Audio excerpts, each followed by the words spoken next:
Langsung saja, saya persilakan kepada Bro Rex Marindo dari foundernya Foodies dan founder Warung Abnormal untuk menjelaskan bagaimana inspirasinya ya, menjadi warung abnormal itu seperti apa, bagaimana meraih pasarnya, bagaimana strategi pemasarannya, dan itu dicatat nih dari mulai sekarang sahabat BKR, supaya kita buka dulu pikiran kita, kosongkan gelas kita untuk menerima ilmu semua banyak dari Bro Rex Marindo. Silakan Bro Rex Marindo untuk waktu dan tempat saya persilakan.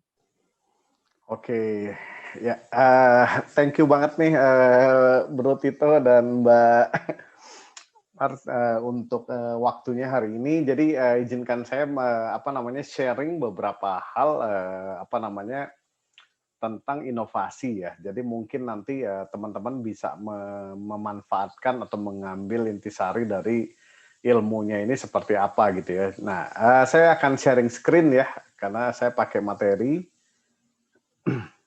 Oke, sudah tampil belum ya Mbak Sarah?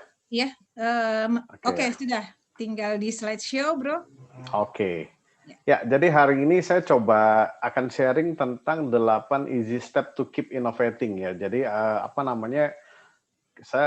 sudah berapa waktu lama ini kita coba mempolakan sebetulnya, mengambil dari berbagai pendekatan di berbagai ilmu, bagaimana sih sebenarnya pola untuk melakukan inovasi itu dengan lebih sederhana gitu ya. Jadi kadang-kadang kan kita bingung ya kalau lihat orang, wah ini kok orang kepikir ya model bisnis seperti ini gitu. Kemudian kita juga lihat-lihat misalnya kayak Kopi Kenangan, kok ini kepikir ya dari sekian belas cabang tiba-tiba mendapatkan investment, terakhir investasinya sampai 1,8 T gitu ya. Dan terakhir nih dalam 1 bulan ini kita disuguhi 2 berita utama di bisnis kuliner, yaitu funding 30 miliar itu untuk Mangkokku dan Haus ya.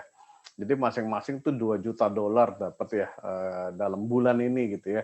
Nah, jadi ini interesting sebenarnya ya. Itu scale dalam jumlah besar yang sangat besar. Tapi dari sisi yang kecil juga, kadang-kadang kita pikir ya, ini kok jualan Indomie tapi kemudian bisnisnya bisa seperti ini ya. Is luck enough atau ini tuh ada dasar ilmunya sebetulnya?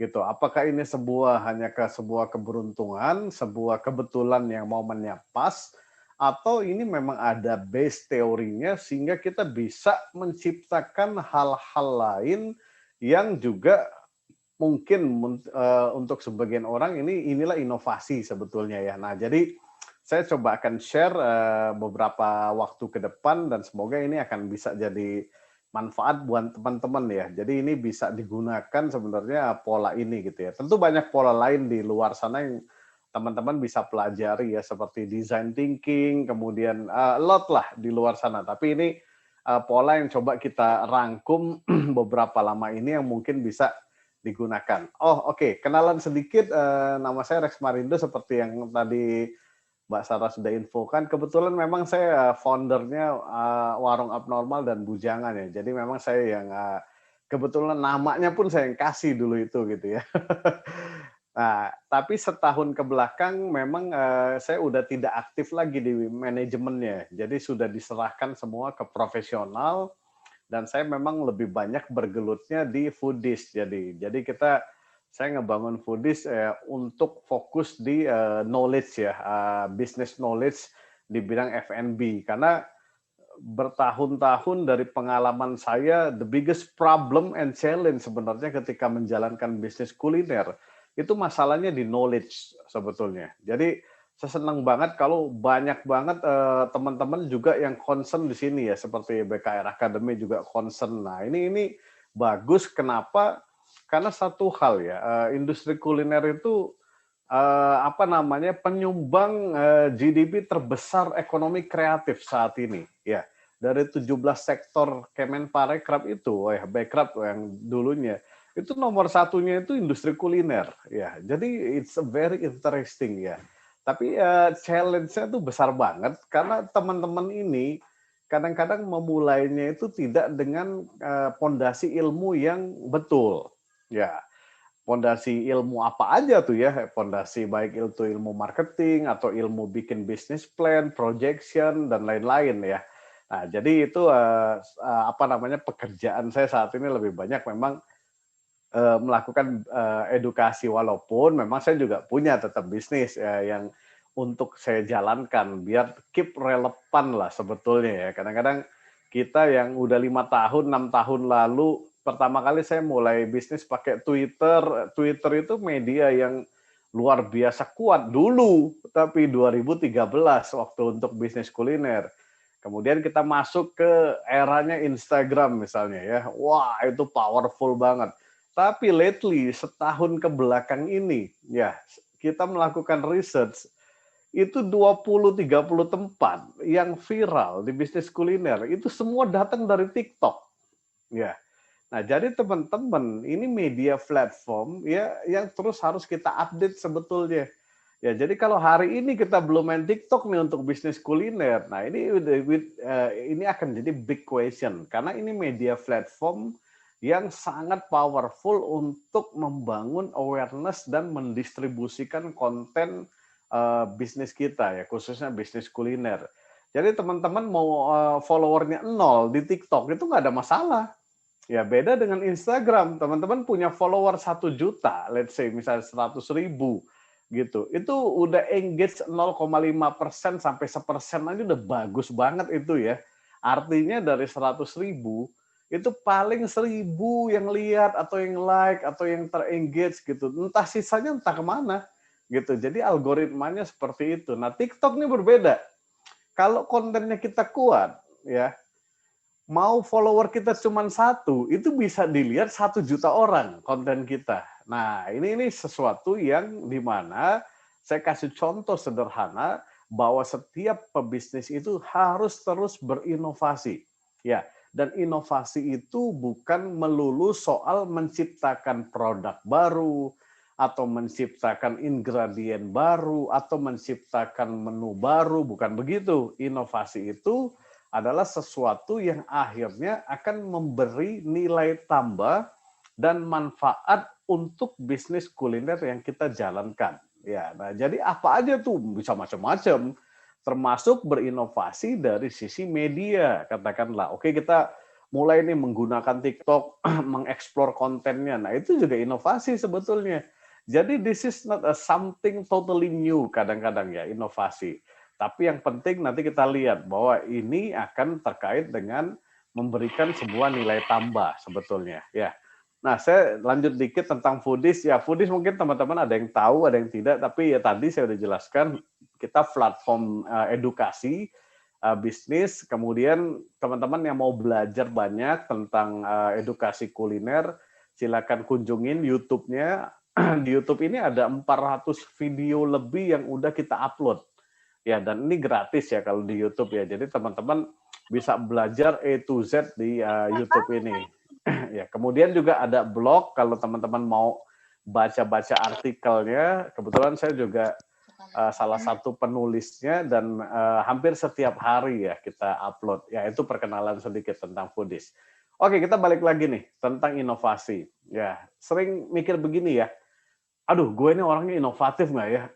Aduh, gue kayaknya nggak kepikir deh gini. Aduh, itu solusi purchasing tuh saya nggak kepikir. Saya soalnya bukan orang purchasing gitu ya. Nah, ini nih apa namanya habit-habit atau pemikiran-pemikiran yang seringkali kita munculkan atau kita mencoba membenarkan atau mengexcuse diri kita sendiri bahwa kita tuh bukan orang yang inovatif. Ya, which is itu totally wrong. Ya, kenapa? Karena inovasi itu ada polanya dan inovasi itu bisa dipelajari sebetulnya. Jadi ini bukan bawaan lahir ya. Jadi saya kasih contoh satu deh, misalnya ya. Saya ketemu dengan teman-teman yang jurusan elektro ya di salah satu kampus terkenal yang passing grade-nya dulu itu kalau saya kuliah saya cuma bisa setengahnya passing grade-nya. Ya, makanya saya nggak masuk gitu ya dulu. Nah, kemudian saya ngobrol sama mereka berlima ini ya. Kemudian saya lempar sebuah pertanyaan yang sederhana banget. Ya, which is mereka ini orang-orang pintar semua, passing grade-nya tinggi semua, which is bisa dibilang cukup jenius, mungkin di atas rata-rata gitu ya.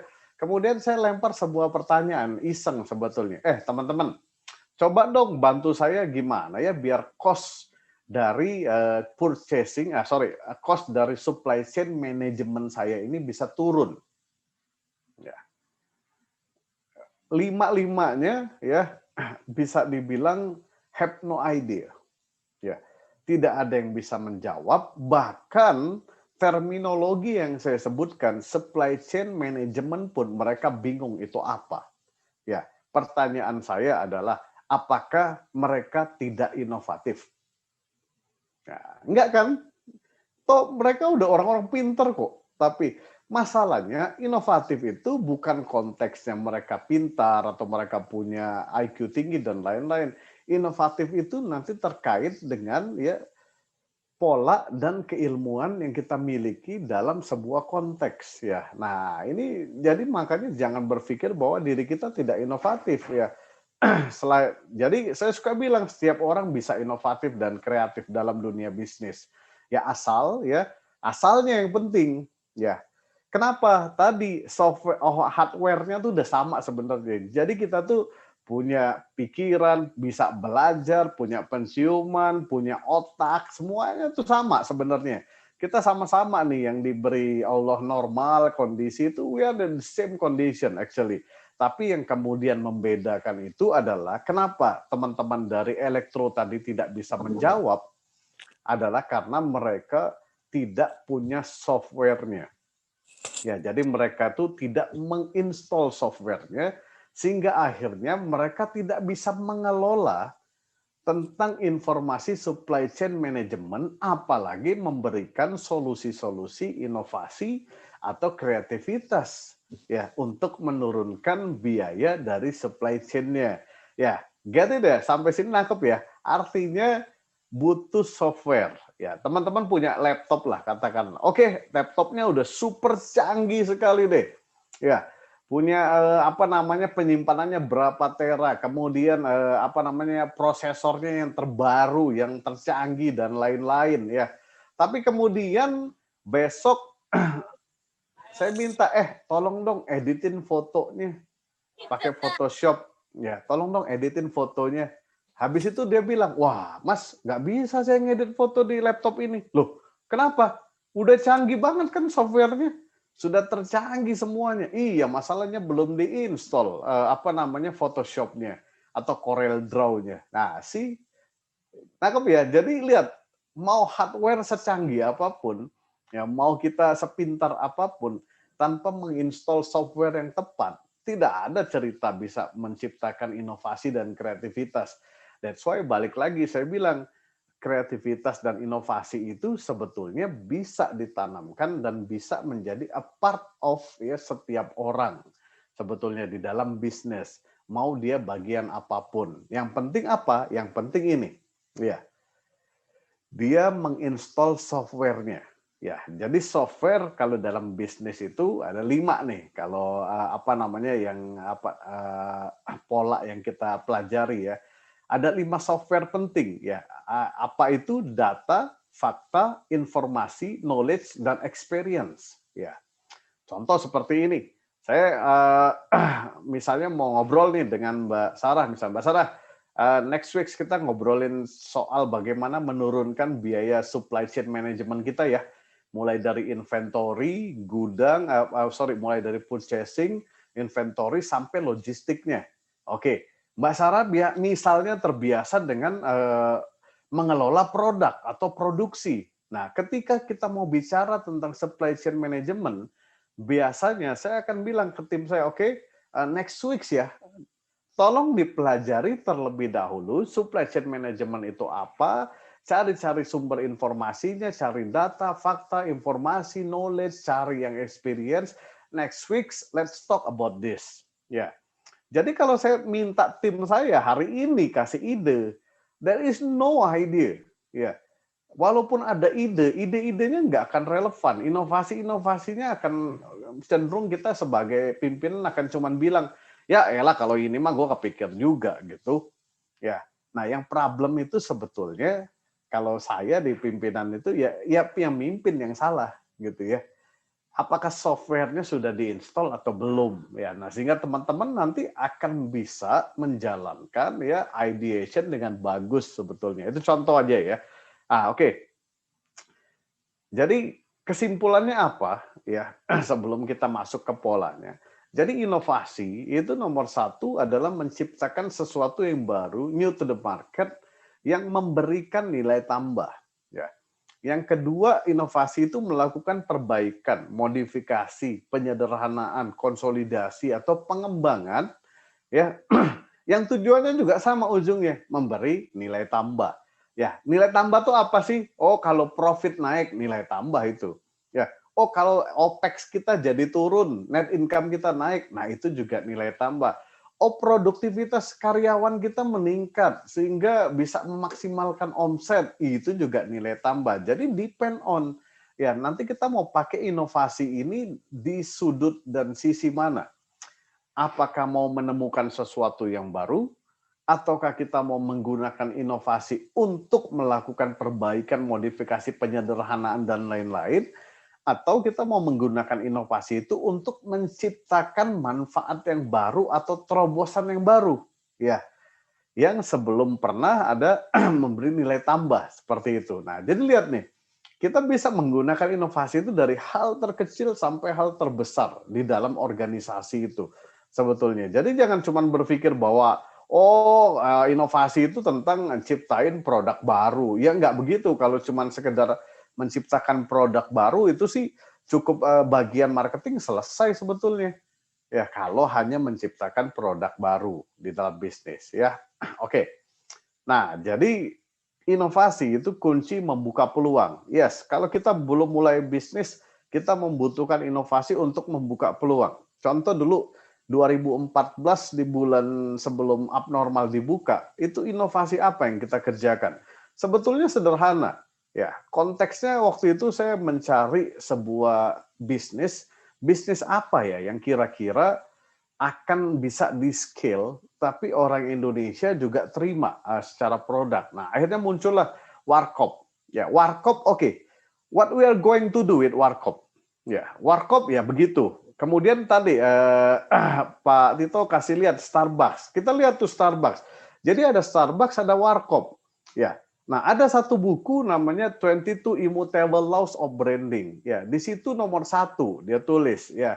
Kalau mau memulai bisnis atau mencari bisnis dengan cepat dan bisa berkembang lebih cepat, kita coba masuk ke sebuah yang dinamakan dengan new category.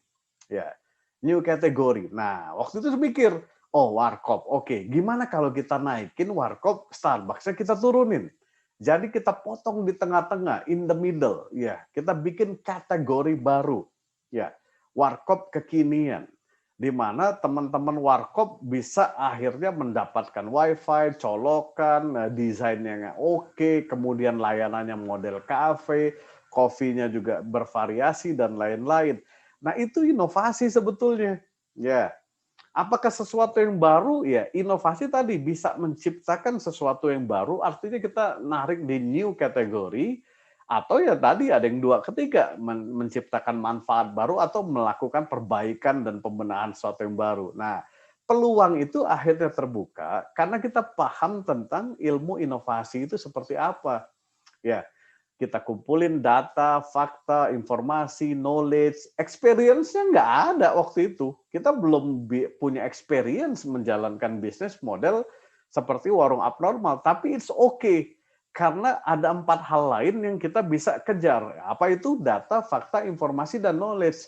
Jadi teman-teman coba kadang-kadang dulu kalau saya kuliah ya, saya mau ngelamar ke bisnis-bisnis yang gede, yang brand-brand konsultan terkenal tuh ya, kayak McKinsey, Boston Consulting, nggak keterima saya, IPK-nya nggak masuk. Ya, IPK saya nggak masuk. Kenapa? Kok saya pikir kenapa ya? Ini yang dipilih tuh orang-orang IPK-nya cum laude gitu-gitu ya. Dipikir-pikir setelah itu, oh iya bener. McKinsey contohnya ya, mereka tuh kan concern sekali di data, fakta, dan informasi. Bahkan itu McKinsey Way itu salah satunya begitu. Jadi butuh orang yang memang detail untuk menggali hal tersebut. Dan knowledge-nya. Nggak apa-apa, nggak ada experience. Yang penting kita bisa menemukan insight. Ya, mencari data, fakta, informasi, dan knowledge tadi. Sehingga akhirnya kita bisa menciptakan sesuatu yang menurut orang itu inovatif. Ya, tapi sometimes belum tentu dibilang inovatif, ya. Tapi buat kita, wah ini gila nih, keren banget. Nah, jadi ini pentingnya inovasi ya sebenarnya teman-teman ya. Jadi membuka peluang, kemudian menjaga peluang itu terus tumbuh, dan juga menjaga peluang itu untuk tetap besar dan sustain sebetulnya. Ya, nah jadi kalau saya bilang di 2021 ke depan ya teman-teman ya, inovasi itu harus jadi DNA. Ya, di dalam setiap bisnis itu udah jadi DNA harus ya inovasi itu. Jadi enggak lagi bagian per bagian atau hanya menjadi fungsinya dari marketing atau fungsinya dari tim khusus gitu. No, everybody in the company harus punya DNA tentang inovasi. Ya, tapi nanti how to-nya yang penting untuk di spread-kan gitu ya. Nah, sekarang kita tanya nih, kenapa butuh inovasi? Ya, simpel-simpel aja lah, bisnis, namanya bisnis pasti butuh inovasi ya. Karena kita company harus growth, kemudian customer juga changing, berubah. Ya, seperti yang saya bilang tadi, ya 2 tahun lalu, ya ketika kita bicara tentang TikTok, ya 1000% saya yakin semua mungkin berbicara bahwa ini apaan sih, alay banget gitu main TikTok. Ya, makanya Bowo ya dulu zaman-zaman awal pemain TikTok itu Bowo itu dibulinya habis-habisan tuh anak-anak anak kecil yang hobi main TikTok ya setahun 2 tahun yang lalu gitu. But now sekarang gitu ada yang berani bilang, wah alay ya, wah itu bisa dibully warga TikTok itu yang ngomong kayak begitu, gitu ya. Karena semua orang sekarang ya akhirnya akan main TikTok. Nah itu orang TikTok tuh ngomongnya. Catat baik-baik dia bilang. Akhirnya semua orang akan main TikTok. Kecuali ya memang gennya sudah baby boomers. Nah itu ya udahlah kalau itu ya. Udah apa namanya nggak keikut lagi mungkin gitu ya. Termasuk saya juga sebenarnya. Kalau mau bikin konten TikTok itu, aduh ini kok begini-begini amat. Akhirnya kalau saya punya tim ya di kantor, jadi tim yang bisa mengerjakan pekerjaan ini gitu ya. Nah, jadi itu yang ketiga ya. Nah, yang ketiga kompetitor. Kompetitor juga berkembang. Ya, dulu kita ngebangun bisnis, sekarang tiba-tiba muncul model kenangan. Ya, 17 outlet atau 15 outlet tiba-tiba diinvest, masuk 5 juta dolar, masuk 8 juta dolar, masuk terakhir 1,8 T. Ini kompetisi macam apa nih ya? Bikin outlet kopi masuk duit segitu tuh mau bikin apa gitu. Ya, di seluruh Indonesia tuh mau dibikin mungkin ribuan ya. Nah, terakhir masuk Haus juga 30 miliar masuk. Jualan bubuk-bubuk minuman masuk diinvest 30 miliar gitu ya. Kalau kita nggak ngikutin, tidak mencoba terus berinovasi ya, dengan cara melakukan update ilmu, insight, data-data, dan lain-lain, this is gonna be wrong buat kita ke depannya ya. Karena itulah dunianya. Ya, itulah dunianya. Kadang-kadang saya suka ini ya, kalau lagi ngisi di mana ya, nah suka dititip sama panitianya. Mas Rex, gunakan bahasanya yang sangat sederhana sekali dong, jangan yang apa namanya agak-agak apa namanya agak kompleks dan lain-lain. Nah, saya bukan nggak setuju dengan statement seperti itu ya. Tapi kalau mau bikin UMKM pintar, ya bisnis rumahan pintar, harus dibiasakan dengan hal-hal seperti itu. Ya, mereka dan kita harus mau upgrade ya untuk paham berbagai literasi bisnis, bagaimana cara kerjanya, bagaimana how to do it-nya. Nah, ini sesuatu yang saya lihat kadang-kadang it's become excuse ya. Jadi excuse di mana, wah ini gue nggak ngerti karena terlalu kompleks deh gitu. Ya lo kalau nggak ngerti begitu gimana mau berkembang? Ya seperti itu. Contoh misal, aduh gue terlalu kompleks, saya udah terlalu tua buat main TikTok misalnya. Ya, oke, if you have money, then pay employ to do that, gitu. Itu bukan excuse. Kemudian ada sebuah teknologi, kemudian kita tidak beradaptasi di situ. Ya, kenapa? Balik lagi karena kompetitor. Ya, kompetitor yang akan kita hadapin itu seperti itu. Ya, kompetitor yang nanti setiap tanggal 20 ya, mereka akan bikin beli kopi 5 gratis 6 ya, bikin diskon 50%. That's kind of competitor ya yang kita akan hadapi ke depannya. Kenapa? Duitnya banyak. Yang paling penting top line mainnya. Ya, kalau udah bisnisnya begitu, itu same sales store ya. Rata-rata penjualan outlet itu akan menjadi concern yang sangat besar. Mereka tuh nggak boleh turun ya top line-nya. Jadi apa yang akan dikerjakan? Burning ya, bakar duitnya di akhir bulan. Makanya teman-teman kalau mau adu promo, misalnya jualan ayam goreng tepung nih, mau adu promo jangan di akhir bulan. Ya, karena lawannya itu nanti yang siap-siap untuk top line-nya ngejaga top line-nya. Siapa? KFC, McDonald, BK. Lihat aja tuh akhir bulan. Ya tanggal 20 ke atas. Apa yang akan mereka kerjakan?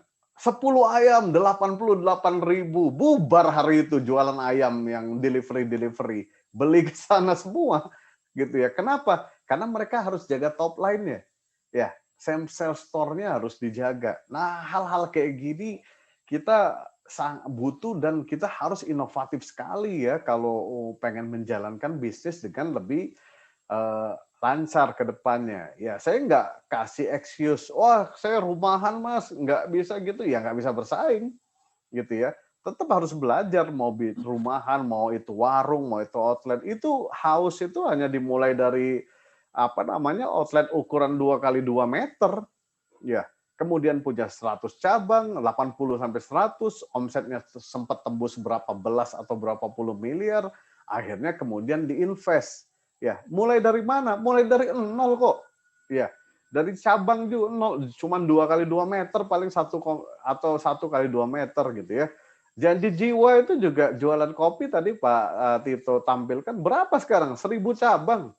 Teman-teman mau bikin bisnis 1.000 cabang, nggak ngerti tentang supply chain management, nggak ngerti tentang branding, nggak ada ceritanya akan kejadian. Ya, nah jadi memang kita harus upgrade ya, kita harus bawa teman-teman UMKM, UKM, perumahan, harus upgrade, harus paham terminologi, harus belajar terus dan thanks God-nya ya, bukan saya senang ada pandemik ya, thanks God-nya memang sejak pandemik ini ilmu ini berseliweran, bertebaran di mana-mana, easy to access ya seperti hari ini. Ya mungkin kalau zaman dulu nih harus pakai gathering offline dulu ketemunya dan orang juga pakai Zoom gimana pakai Zoom. Kalau sekarang kan nggak pakai ya gimana ya nggak ngerti pakai Zoom piye kabare gitu ya kalau nggak pakai Zoom. Nah, sedikit ya sebelum kita mungkin masuk ke sesi tanya jawab, ini 8 step-nya ya. Ya, bagaimana kita bagaimana kita bisa berinovasi. Ya, baik itu sesuatu yang baru kita ciptakan atau perbaikan atau mengupgrade atau melakukan nomor 2 tadi atau ya ini ya contoh ya. Nah ini tadi ya. Nah jadi nomor 1 kita bisa menciptakan sesuatu yang baru, new to the market untuk memberi nilai tambah. Nomor 2 melakukan perbaikan, modifikasi, penyederhanaan, konsolidasi, pengembangan apapun itu memberi nilai tambah. Nomor 3 menciptakan manfaat atau terobosan baru. Ya ujungnya inovasi itu memberi nilai tambah. Ya ke siapa?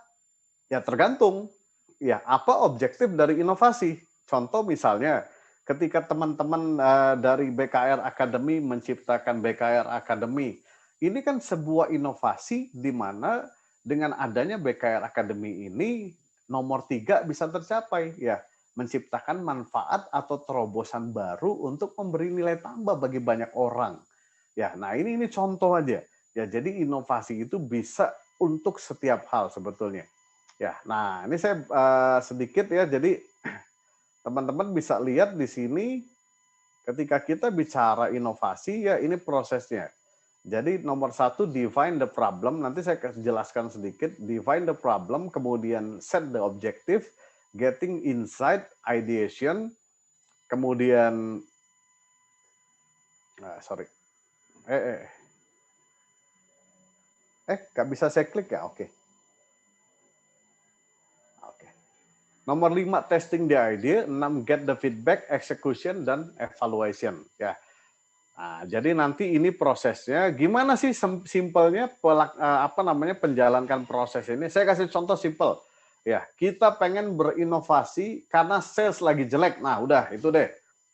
Problem paling utama bisnis kuliner ataupun bisnis manapun, salesnya jelek. Nah, itu mungkin 90% warga kuliner inilah problemnya mungkin ya, salesnya jelek. Ya ada juga yang problem gimana ya bisa growth berapa puluh cabang, ada yang punya challenge, objektif atau problem seperti itu. Tapi semua hal mungkin bisa yang ngomongin yang ini deh, yang apa namanya nomor 4 nih, biar omset naik dan stabil, gimana ya, gitu ya. Jadi, nah di sini kita butuh inovasi sebetulnya. Ya, bagaimana caranya? Oke, kita set dulu objektifnya. Ya, oke, saya mau naikin sales nih, ya targetnya. Gimana caranya? Kita tetapkan dulu objektifnya. Ya, cara paling gampang menetapkan objektif adalah dengan SMART, ya, specific, measurable, achievable, dan relevan. Contohnya seperti apa? Nah, ini contoh. Ya, sales outlet turun selama 3 bulan ke belakang, bukan ke depan ya, sorry saya tulis gitu ya. Nah, objektifnya apa? Itu problemnya, nomor 1 tadi. Itu problemnya, bahwa sales turun terus nih, gimana ya caranya ya, biar naik ya. Nah, oke.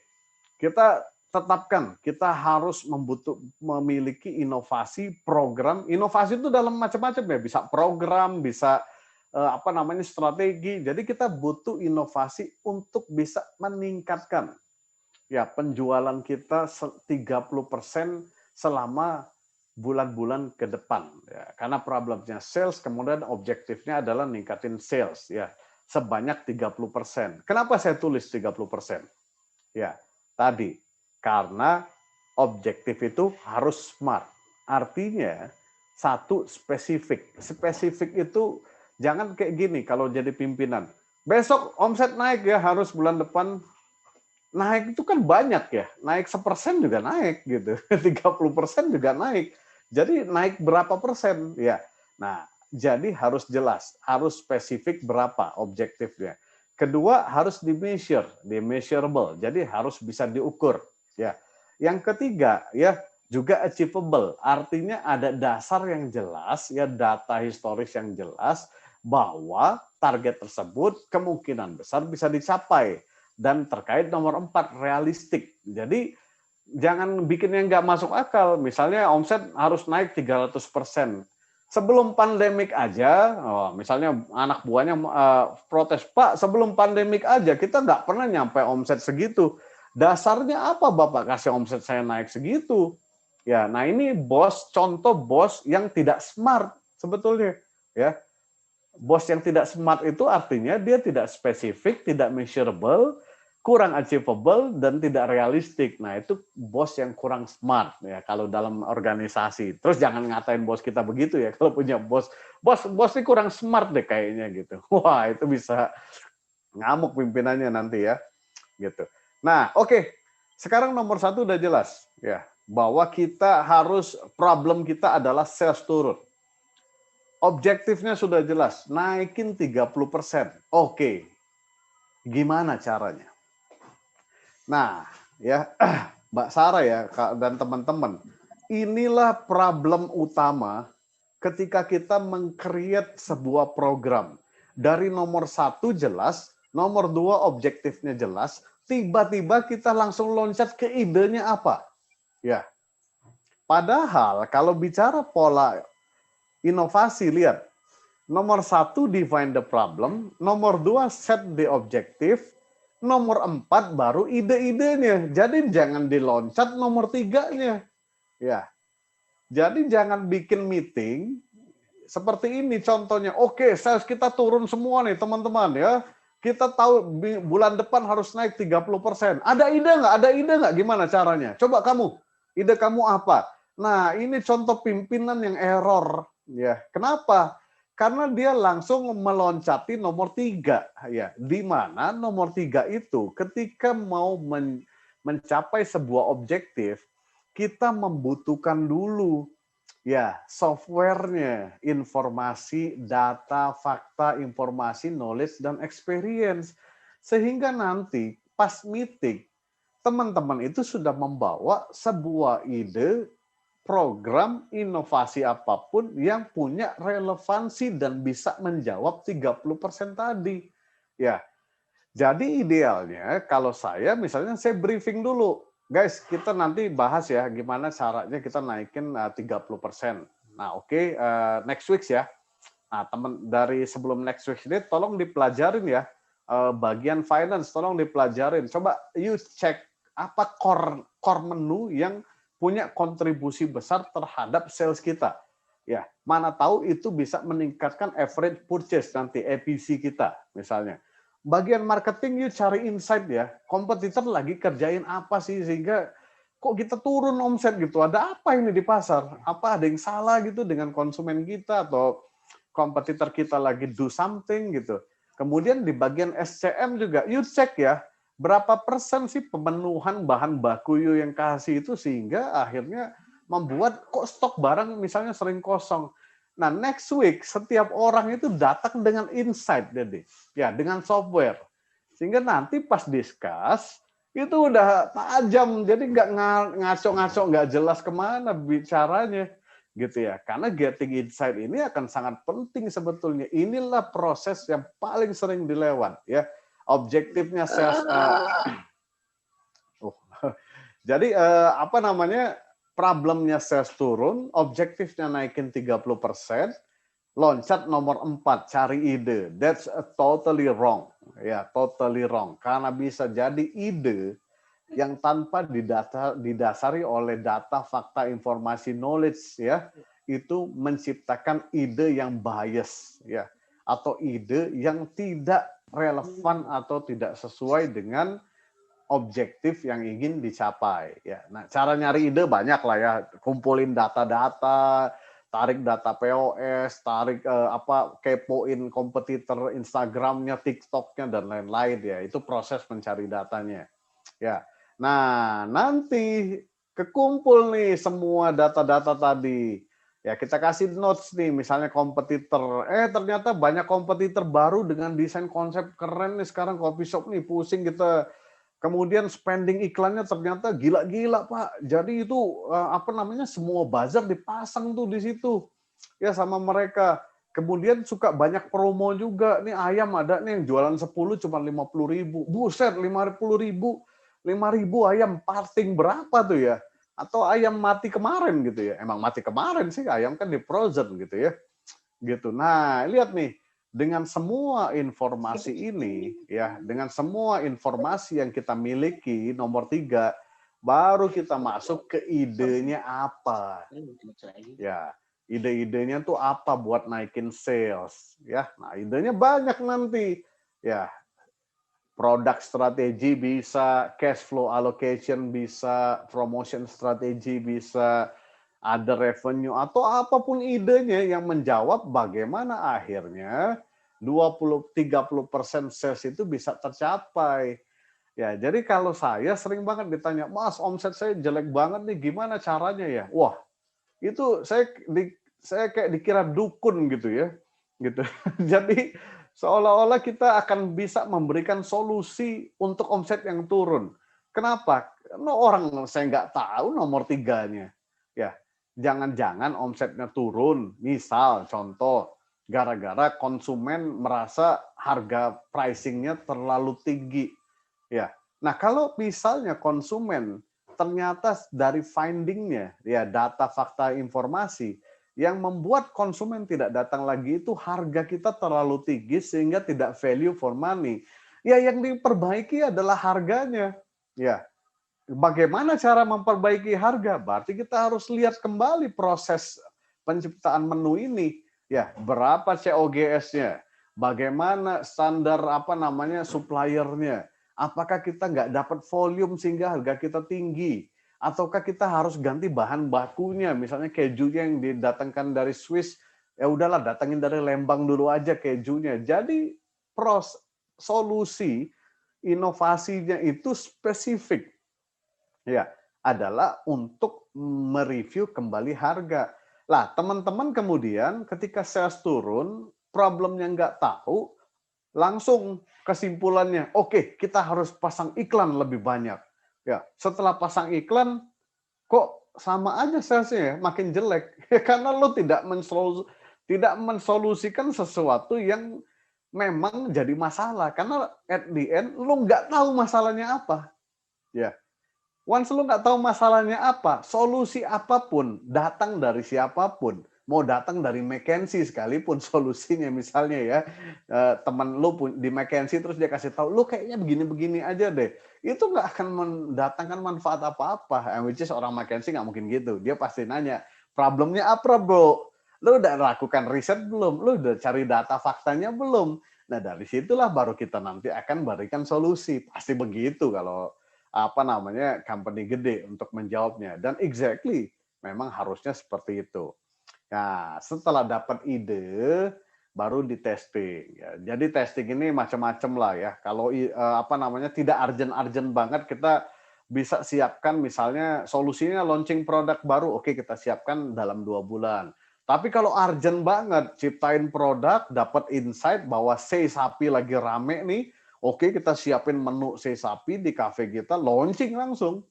Ya, validasinya entar aja lihat marketnya, tidak perlu divalidasi melalui kegiatan yang dinamakan misalnya harus riset internal dulu, apa namanya product validation dulu, ya itu kadang-kadang telat nanti. Insting usahanya juga harus dipakai lah ya, misalnya untuk gitu. Kayak contoh misalnya ketika pandemik ya, ketika kopi susu 1 liter muncul, kalau teman-teman cara berpikir perusahaan besar, mungkin baru 2-3 bulan lagi teman-teman ikut launching susu 1 liter.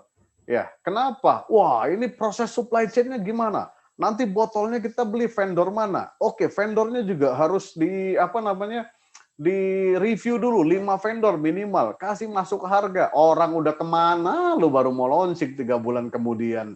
Capek, telat gitu ya. Nah, jadi tetap harus ada entrepreneur mindset-nya ya.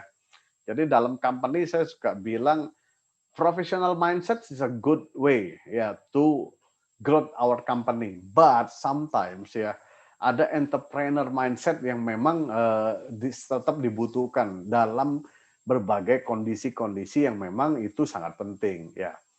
Nah, nomor 6, kemudian kita get the feedback, cari data, apa namanya, apakah salesnya bagus, dan lain-lain.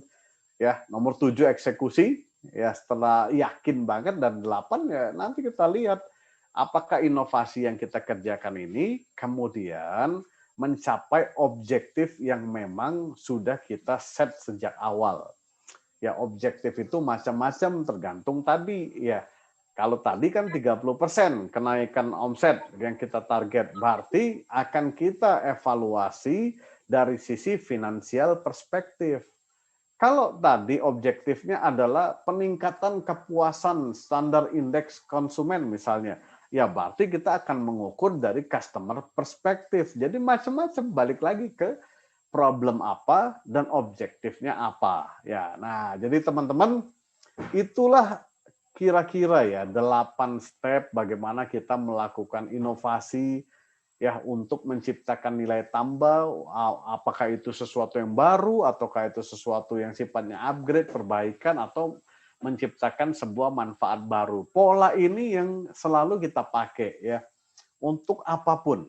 Ya, untuk kondisi apapun, untuk mensolusikan apapun. Sehingga nanti kita punya satu pola. Dan satu lagi saya kasih catatan tadi, pola ini bisa kita gunakan, bisa kita custom, dan juga teman-teman banyak kok option di luar sana ya, yang juga bisa digunakan seperti ilmu, ya tadi saya udah bilang design thinking atau apapun itu. Tapi di poin ini, ya gunakan apa yang menurut kita nyaman dan bisa kita pahami untuk kita jalankan sebetulnya. Ya, nah itu aja dari saya. Saya nggak tahu nih kepanjangan atau kependekan gitu ya. Terima kasih atas waktunya Mbak Sarah ya. Silakan nanti ilmunya dibagikan kembali buat teman-teman yang lain ya, sehingga akan punya banyak manfaat buat kita semua. Jadi itu aja dari saya. Mohon maaf kalau ada salah kata ataupun salah sebut ataupun jokes-jokes yang kurang berkenan. Gitu Mbak Sarah, saya kembalikan kembali ke Mbak Sarahnya. Thank you. Thank you Bro Rex Marindo. Applause dulu dong buat Bro Rex.